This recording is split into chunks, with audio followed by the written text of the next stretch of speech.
giorni di cucina, musica e giochi a Sestri Levante per la festa di San Bartolomeo, centinaia di presenze, colori, profumi, balli e canzoni intramontabili.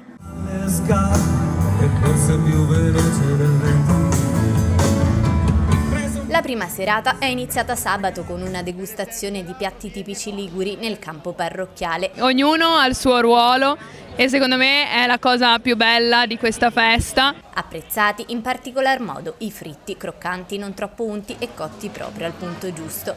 Ho mangiato degli ottimi muscoli ripieni. Come tutti gli anni alla festa di San Bartolomeo della Ginestra. Sono molto contento, sono qui con la mia famiglia. A seguire, con la pancia ormai piena, il pubblico ha potuto apprezzare uno spettacolo musicale con il gruppo Le Vecchie Glorie. Anche durante la seconda serata, cibo e musica non sono mancati. Già alle 18:30 iniziava la fila per la cassa, il profumo di pasta, gamberoni alla piastra e frittura si propagava in tutta San Bartolomeo della Ginestra, impossibile resistere. Una coda chilometrica. È molto conosciuta questa festa per le specialità che offre. Andiamo dai panigacci al pesto, al pomodoro, agli spaghetti ai muscoli, agli spaghetti al pesto.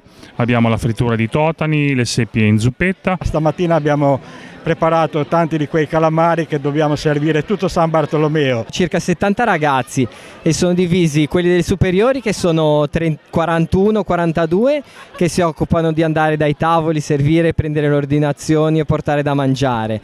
E poi abbiamo una trentina di bambini delle elementari e delle medie che si occupano di sparecchiare i piatti. Dopo la cena è arrivato il momento del karaoke, tanti volenterosi che si sono apprestati ad esibirsi davanti ad un nutrito pubblico entusiasta.